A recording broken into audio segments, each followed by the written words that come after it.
신경과 파킨센터의 김한준입니다. 이번 강의에서는 일단 좀 전에 말씀 들으셨던 것처럼 어떤 환자가 수술을 받는가에 대한 이제 말씀을 드리고요.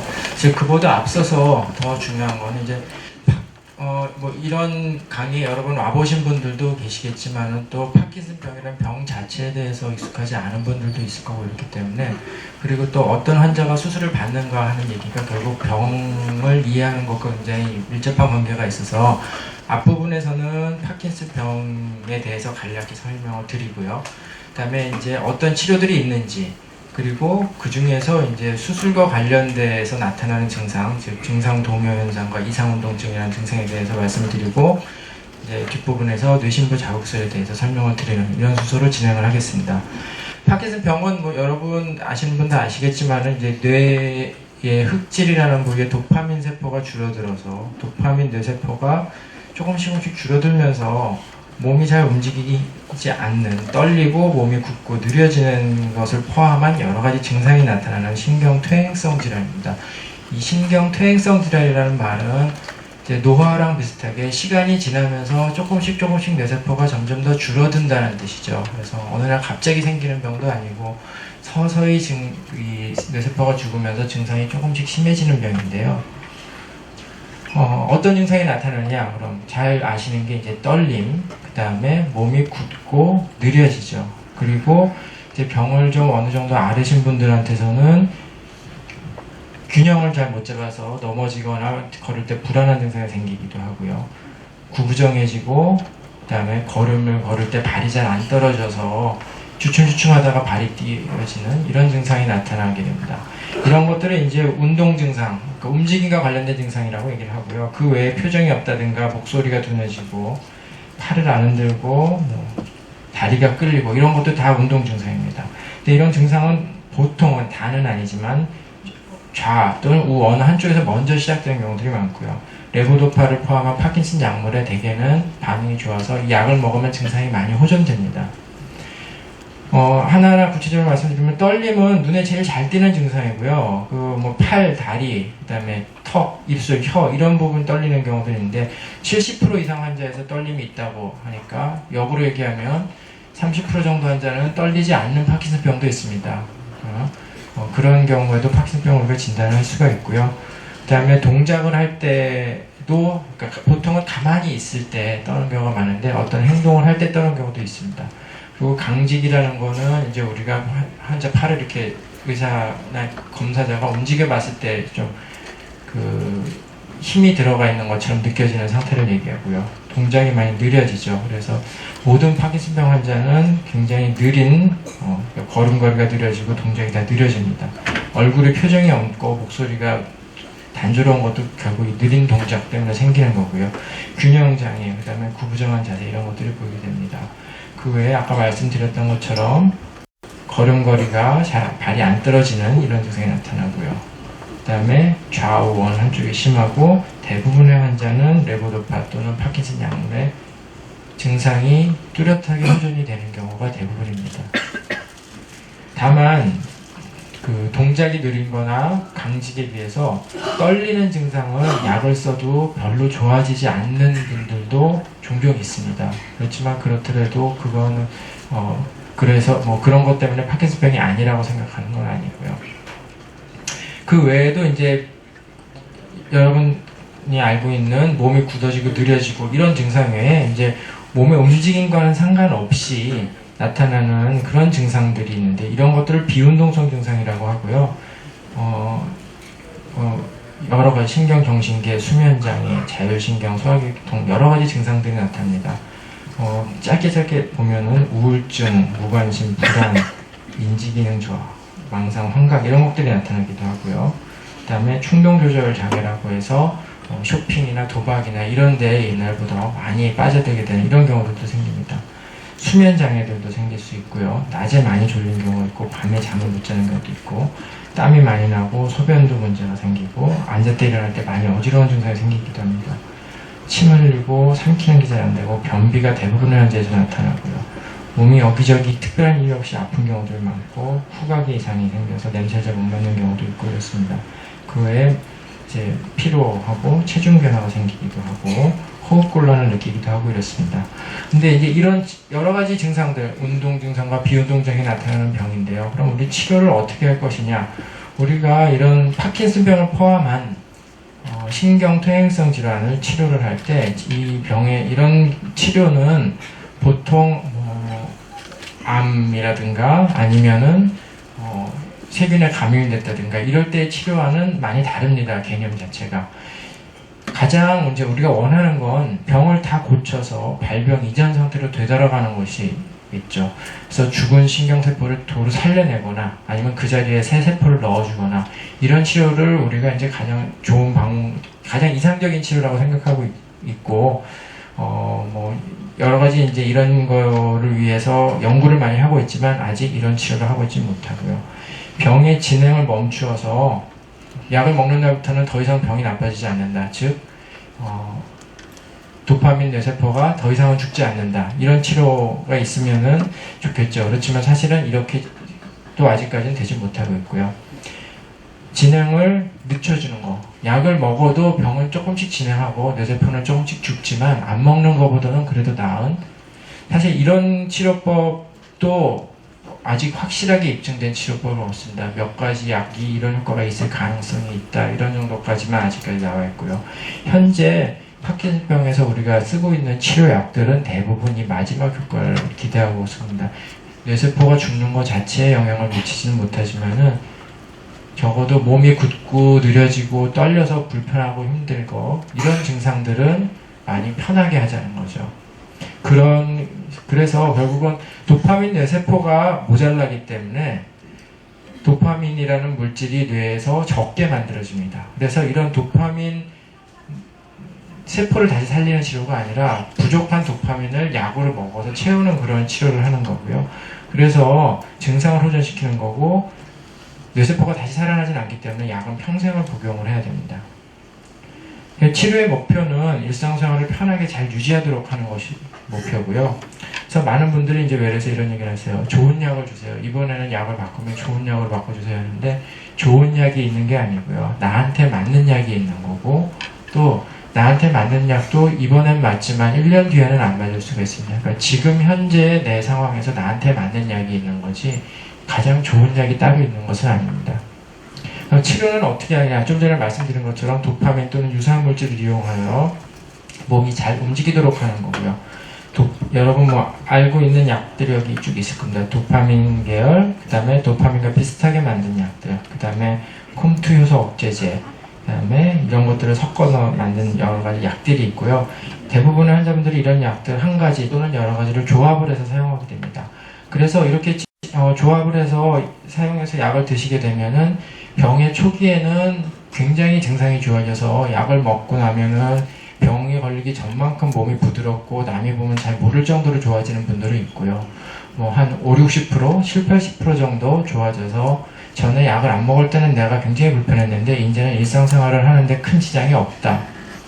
이렇게 증상이 있긴 있지만 이 정도로 좋아지는 분들이 많이 있습니다.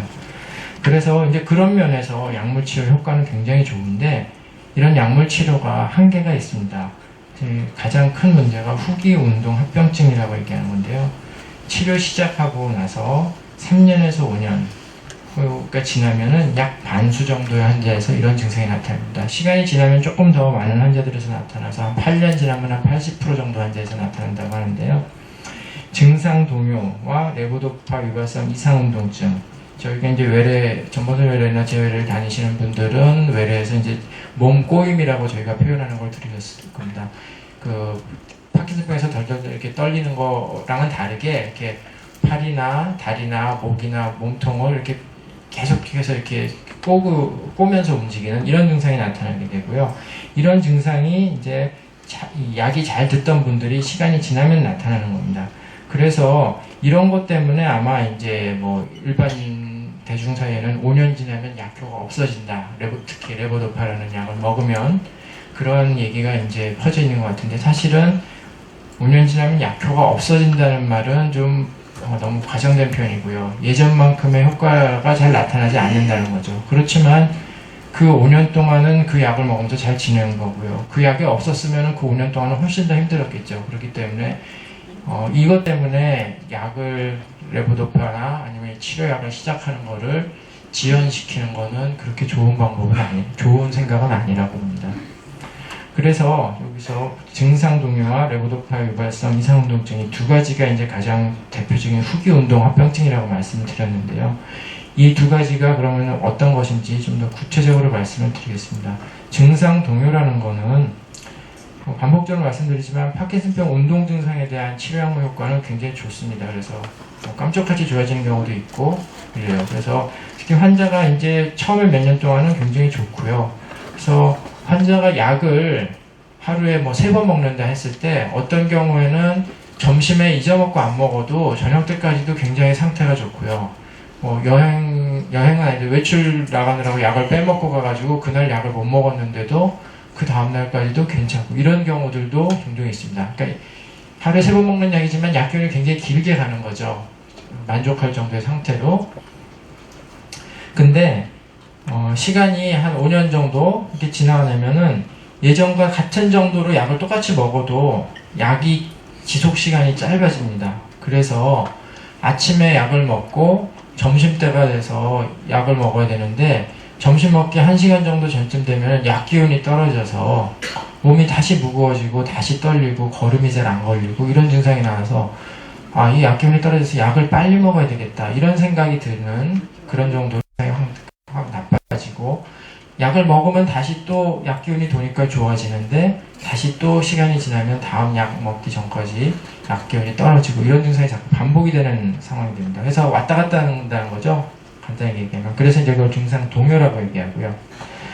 그래서 그림으로 다시 한번 보여드리면은 이제 아침에 이렇게 약을 먹는다. 하루에 3번 먹는다고 치면은 이 상태가 좋은 쪽에 하루 종일 있습니다. 뭐 약간 좋고 나쁘게 왔다 갔다 하는 건 있을 수 있을지 몰라도 근데 이 증상 동요가 생기는 단계로 접어들면 약을 먹어야 좋아지고 다음 약 먹기 전에 약 기운이 떨어져서 또 약을 먹어야 좋아지고 그러니까 환자는 약을 빨리 먹고 싶겠죠. 이때쯤 11시에 먹거나 더 빨리 떨어지는 걸 느끼기 시작하는 10시쯤 먹고 싶고 이렇게 이제 결국은 이런 것 때문에 약을 먹는 시간이 조금씩 더 빨라지고 아니면 약의 용량이 조금씩 예전보다 많아지고 이렇게 됩니다. 또 다른 한 가지 후기운동 합병증으로 레보도파 유발성 이상운동증이라는 현상이 있는데요. 이런 증상 동요, 이 그림에서 보시면 아까 보셨던 그림하고 비슷한 그림인데요. 오르락내리락 하죠. 이렇게 오르락내리락 하는 이게 좋았다가 나빠졌다가 약 먹으면 다시 좋아졌다가 또 나빠졌다 이렇게 증상 동요가 나타나는 환자에서 제일 좋아야 되는 시간에 몸이 꼬이는 증상이 나타납니다. 그래서 이게 뭐 약간만 꼬일 때는 옆에서 보기엔 불편해 보이지만 환자 본인은 불편하지 않는 경우들도 많이 있습니다. 그렇지만은 심하면 일상생활을 하는데 지장을 주고 본인도 굉장히 많이 힘들고 이렇게 됩니다. 보통 손, 발, 팔, 다리 이런 데 생기고요. 그래서 이제 이런 증상 동요와 레보도파 유발성 이상 운동증이 나타나게 되는 경우에는 약물 조절이 그때부터는 굉장히 이제 어려워집니다. 그래서 약을 어떻게 하느냐, 복용 횟수를 늘려서 약 기운이 떨어지기 전에 다음 약을 자주 먹게 하거나 아니면 한 번에 먹는 약의 용량 또는 종류를 늘려서 약 기운이 오래 가게 하거나 이렇게 하는 방법들이 있는데요. 약을 그렇다고 무작정 늘리면 또 안 되는 게 약을 많이 늘리면 또 몸 꼬이는 증상이 나타나는 시간이 굉장히 더 길어져서 결국에 약 기운이 떨어지진 않지만은 하루 종일 몸 꼬이는 상태를 지내게 되는 이런 상황이 생기기도 합니다. 그래서 높아져도 안 되고 낮아져도 안 되는 상태에 그 가운데를 줄타기 하듯이 가야 되는데 그게 환자마다 약에 대한 반응하는 정도가 다 다르고 그 다음에 또 환자마다 맞는 약이 다르기 때문에 개개의 환자들이 다 서로 다르게 처방을 받게 되고 이렇게 되는 거죠. 그래서 그렇게 조절을 한다고 해도 또 그런 것 때문에 입원해서 약 조절을 하기도 하고 합니다. 근데 조절을 한다고 해도 그게 몇 달 정도 가면서 다시 또 그 증상 동요랑 몸꼬임 증상이 나타나고 그래서 또 약을 바꿔도 뭐 몇 주 그러다 다시 또 나빠지고 이렇게 조절이 잘 되지 않는 경우들이 꽤 많이 있습니다. 이런 경우에는 이제 환자도 느끼겠지만 치료하는 입장에서도 이 약을 조절해서는 더 이상 이 문제는 해결하기가 힘들구나 이런 상황이 되는 거죠. 그럴 때 우리가 고려하는 게 뇌신부 자극술입니다. 그래서 뇌신부 자극술이라는 거는 간단히 소개를 드리면은요, 일단 그림을 먼저 보여드릴게요. 뇌신부 자극술이라는 이름 붙은 자체가 왜 그러냐면 뇌의 깊은 부위에 전극을 꽂아놓고 계속해서 전기 자극을 주는 겁니다. 그러니까 환자는 이렇게 뇌의 깊은 부위에 긴 전극이 꽂혀 있는 상태로 전기 자극을 계속하는 이런 상태로 지내게 되는 거고요. 전기 자극을 하려면은 이 전기가 나오는 배터리가 있어야 되겠죠. 배터리는 머리에다 넣을 수는 없기 때문에 가슴에 피부 안에다가 이식을 해서 넣고요. 이 두 개가 연결하는 연결선이 있어야 되기 때문에 연결선을 이렇게 피부 안으로 해서 목 쪽으로 해서 연결을 합니다. 그래서 이제 이런 양쪽에 하니까 양쪽에 꽂혀 있고 전기선도 양쪽으로 나와 있고 가슴의 양쪽에 안에 피부 안에 이제 배터리가 들어있는 그런 상태가 되고요. 이렇게 돼서 이 이제 전극이 꽂혀 있는 요 끝에 위치에서 전기가 계속 자극이 발생이 되게 되는데요. 이게 그럼 어떤 역할을 하느냐? 이게 꽂혀 있는 요 부위가 파킨슨병에서 신경세포들이 비정상적으로 활동을 하는 그런 부위입니다. 요 한 군데뿐만 아니라 이제 여러 군데가 있는데 그 중에서 가장 중요한 부위를 자극을 하는 건데요. 비정상적으로 작동하는 뇌 부위에 전극을 꽂아서 그 자리에 전기자극을 계속 주면은 이 비정상적으로 작동하는 신경회로가 어느 정도 조절이 돼서 증상이 호전이 되는 겁니다. 그러니까 이것도 역시 증상을 호전시키는 그런 치료법이지 이게 병을 고친다든가 아까 약물에서와 마찬가지로 파킨슨병의 도파민 뇌세포가 죽는 거를 더 이상은 막아준다든가 그런 치료법은 아닙니다.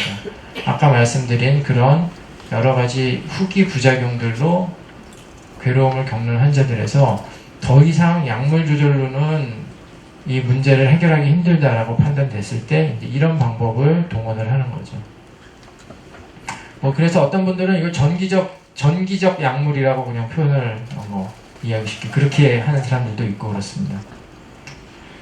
그래서 수술 후에 환자는 몸 안에 전극이 뇌에 들어있고요. 배터리 가슴에 들어있고 그 연결선이 사입된 상태로 지내고 약 용량을 조절하듯이 증상에 따라 전기자극의 강도를 전압을 높인다든가 아니면은 1분에 몇 번 자극 이런 횟수를 조절한다든가 이렇게 하면서 지내게 됩니다.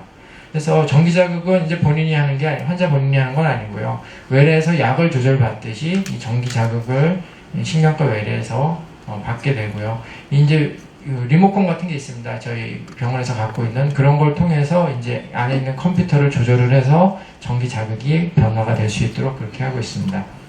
그래서 수술을 하게 되면 일단은 약물 쓰던 것을 굉장히 크게 줄일 수 있고요. 어떤 분들은 약을 완전히 끊고 전기 자극만 갖고 약의 효과를 대체해서 지낼 수 있는 분들도 있고 그렇습니다. 그러면은 어떤 환자에서 뇌신부 자극술을 시행을 하느냐? 아까 말씀드렸듯이 후기운동합병증이 약물만으로는 더 이상 충분히 조절되지 않는 파킨슨병 환자. 후기운동합병증이라는 말도 중요하지만은 여기서 더 중요한 건 사실 파킨슨병 환자입니다. 파킨슨병이라야죠 일단은. 그리고 그 중에서 이제 이런 후기운동합병증이 나타나는 경우에 수술을 하는 거죠. 심지어는 파킨슨병이 아닌데도 이제 수술하는 거에 대해서 상담을 하고 싶어서 오시는 분들이 많이 있기 때문에 그래서 이거를 제가 강조해서 말씀을 드리는 겁니다. 그리고 여태까지 말씀드린 후기운동합병증 외에 제가 아주 이 강의 초반에 파킨슨병 증상 중에서 떨리는 증상은 파킨슨 약, 레보도파 이런 약들로 조절이 잘 안 되는 경우들이 간혹 있다고 말씀을 드렸는데요. 파킨슨병은 맞는데 그 떨림이 굉장히 심한데 약으로 조절이 안 되는 분들은 이런 후기운동합병증이 없는 경우에도 수술을 해서 이 떨림 증상이 많이 좋아지는 경우들도 있습니다. 어떤 증상이 호전되느냐? 결국 운동 증상 및 후기운동합병증이 좋아지는데요. 이건 아까 보였던 그림과 같은 그림이죠. 하루 종일 이렇게 왔다 갔다 하는 상태가 돼서 이때는 이상운동증이 나오고 이때는 증상이 나빠져서 약을 먹지 않으면은 몸이 무겁고 힘든 상태 이렇게 되는데 나쁜 상태는 끌어올려주고 이상운동증 상태는 끌어내려주고 해서 이런 정도로 하루 종일 어느 정도 왔다 갔다 하겠지만 좋은 상태로 거의 그리고 아주 좋은 분들은 하루 종일 평탄하게 좋은 상태에서 유지될 수 있게 이렇게 해줍니다. 그래서 약물 효과가 없는 시간, 이런 시간들이죠. 이런 시간이 뭐 하루에 5시간, 6시간 된다 이런 분들이 그런 시간이 없어지거나 뭐 전에는 약을 아무리 조절해도 대여섯 시간보다 줄어들지 않았는데 한두 시간만 그런 일이 있다든가 이런 식으로 줄어들고요. 그 다음에 이상운동증이 발생하는 시간이나 이상운동증의 강도도 많이 줄어들고 그러면서도 약은 옛날보다 훨씬 적게, 용량도 적게, 횟수도 적게 먹을 수 있는 그리고 아주 좋은 경우에는 약을 아예 안 먹고도 지낼 수 있는 그런 상태로 이제 좋아지게 됩니다. 약물은 좀 전에 말씀드렸고요. 그 2차적으로 약을 줄이게 되니까 파킨슨병에서의 부작용 중에는 약 때문에 생기는 경우도 있습니다. 뭐 경험해 보신 분 많이 있겠지만 위장장애, 어지러움, 두통, 그 다음에 약 먹으면 굉장히 졸리다는 분들도 있고요. 메스꺼움, 뭐 위장장애 같은 얘기죠. 이런 증상들이 약을 많이 줄이게 되니까 2차적으로 같이 줄어들게 되고요. 그 다음에 운동 증상뿐만 아니라 비운동성 증상의 일부 증상도 호전이 되는 걸로 알려져 있습니다. 그렇지만 이거에 대해서는 아직은 이제 충분하게 연구가 많이 이루어져 있지는 않고 최근에 들어서 이제 이런 쪽에 대해서 연구가 많이 되고 있는 상태인데요. 불안이나 충동조절장애, 뭐 통증, 소변, 소화장애, 수면장애 이런 것들이 수술하면 좋아지는 경우들이 있다고 합니다. 그렇지만은 이게 불편하니까 난 이것 때문에 수술하겠다라는 거는 아직까지는 너무 성급합니다. 이제 아직까지 수술의 목표는 운동 증상 그리고 후기 운동 합병증을 조절하는 것이지 비운동성 증상을 조절하기 위해서 수술하는 건 아니고요. 이런 거는 이제 부수적으로 수술했을 때 따라오는 그 부속적인 효과라고 생각을 하시면 됩니다. 그러면 수술을 했을 때 어떤 증상은 좋아지지 않느냐? 모든 증상이 다 좋아지는 건 아니거든요. 예를 들어 대표적인 게 발음 이상이나 삼킴장애 이런 것들은 호전되는 경우도 있지만 대개는 크게 좋아지지 않는 경우들도 많습니다. 그리고 보행 동결 증상, 이제 발이 안 떨어져서 주춤주춤거리는데 일단 한 발을 뛰면 그 다음부터는 잘 걷는 그런 증상을 이제 보행 동결이라고 말씀드리는데요.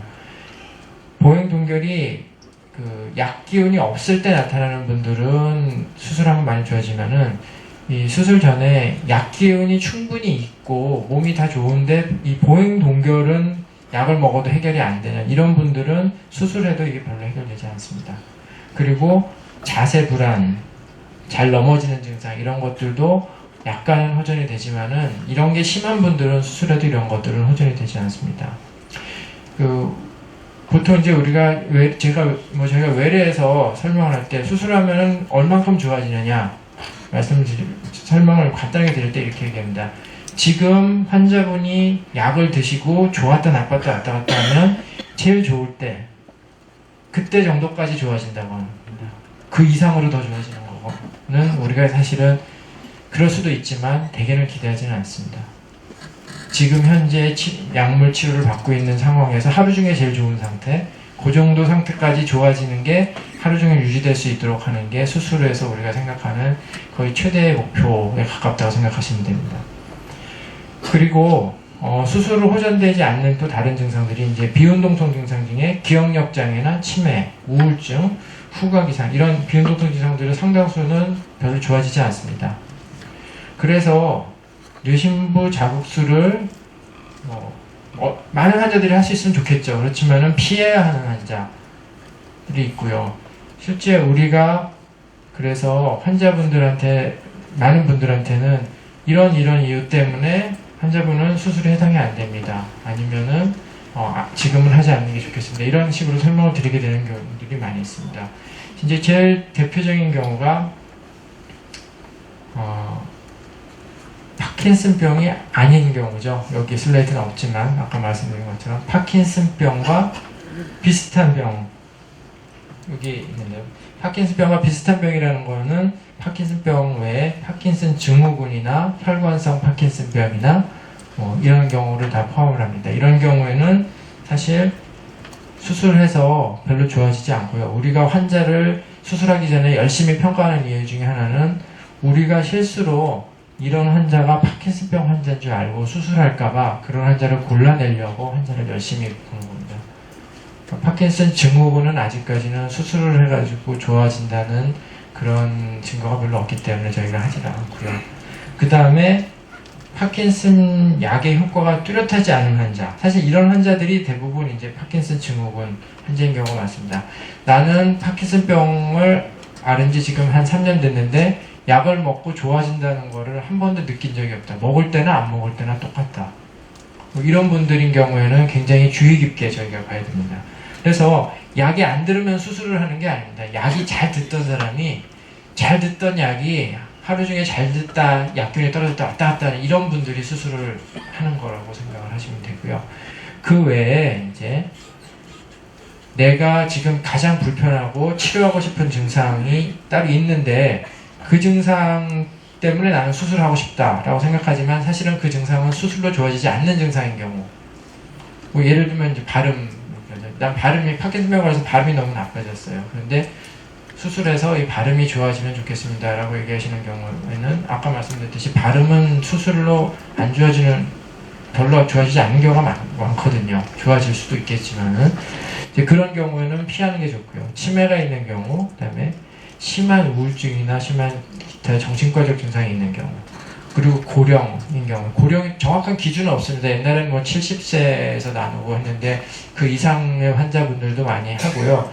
이제 숫자보다는 신체적으로 어떤 상황이냐를 조금 더 고려를 하게 되지만은 아주 고령인 분들에서는 좀 하기가 힘든 부분이 있죠.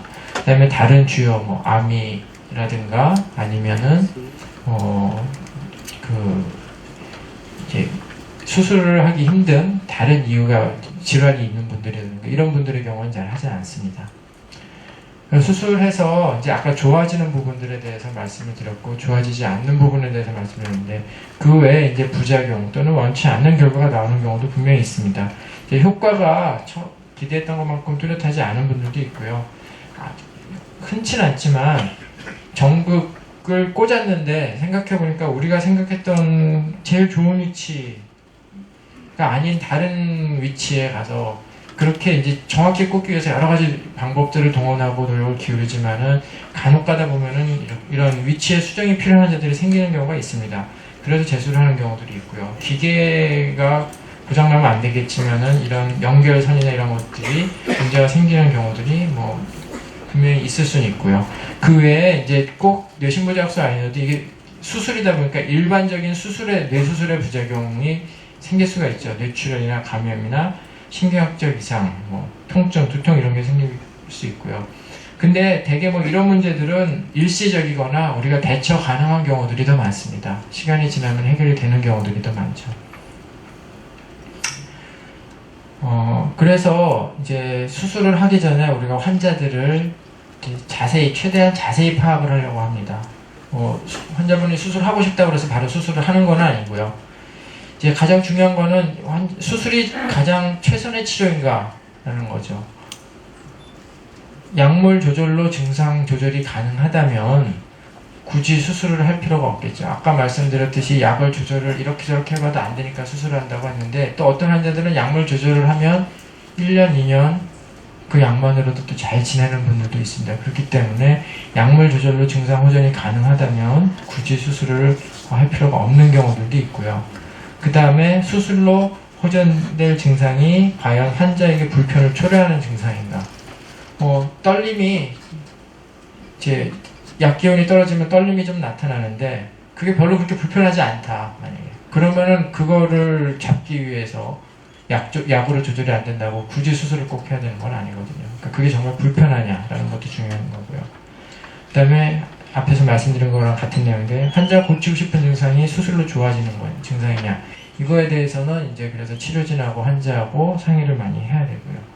수술을 피해야 되는 문제 앞에서 말씀드린 그런 내용을 가지고 있는 환자가 아닌지 이런 것들을 평가를 해야 됩니다. 그래서 이런 걸 어떻게 평가하느냐? 가장 중요한 방법은 외래에서 저희가 환자를 이제 대부분의 환자들은 저희가 오래 봐왔던 환자들이기 때문에 이 환자가 언제쯤부터 증상 동요가 나타나기 시작했고 이상운동증은 언제쯤부터 생겼고 지금 어떤 상황에 있고 이런 거를 이제 치료진이 알고 있는 경우들이 많습니다. 그래서 이런 지속적인 환자 관찰과 병력 청취 그리고 처음 오신 분도 저희가 이제 자세히 그런 내용들을 물어보죠.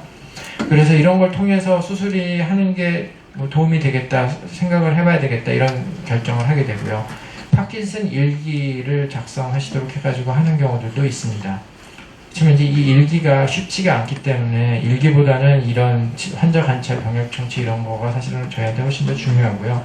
어떤 경우에는 판단이 잘 안 쓰는 경우에 그리고 정말 이제 수술을 결정하기 전 최종 단계에서는 입원해서 수혈관 증상을 관찰해서 정말 그 환자 본인이 얘기하는 것만큼 그렇게 나빴다 좋아졌다 반복이 되는지 또 약으로 조절하는 거는 정말 힘들어 보이는지 이런 것들을 관찰하기 위해서 뭐 며칠 정도 입원을 해가지고 보고 그 다음에 이제 수술하는 것을 결정하는 그런 경우들도 있습니다. 그래서 수술 후 관리는 이따 마지막 강의에서 좀 더 자세히 말씀을 드리게 될 거고요. 간단하게 말씀드리면 이제 전기 자극 조절과 약물 치료를 병행하면서 지속적인 치료를 하게 되겠습니다. 그럼 이 수술하면 언제까지 효과가 있느냐? 저희가 이제 센터를 세우고 수술을 시작한 거는 2005년이니까 지금 이제 7년 차 들어가고 있고요. 이제 수술한 지 7년 되는 환자들이 이제 서서히 나오기 시작하는 이런 상황인데 외국 같은 경우에는 뭐 10년 이상 지난 환자들도 많이 있고요. 최근에 그래서 그런 연구 결과들을 보면은 10년이 지나도 환자들에서 이 수술의 효과가 분명히 있는 것으로 유지되고 있는 것으로 그렇게 한 결과가 나왔고요. 더 길게는 건 어떻게 되냐? 그거는 아직까지 그렇게 길게 지내고 있는 환자 자체가 그렇게 많지 않기 때문에 시간이 지나면은 뭐 15년, 20년 지났을 때 어떠냐 하는 결과는 좀 더 우리가 기다려봐야 나올 수 있을 것 같습니다. 네, 이상입니다.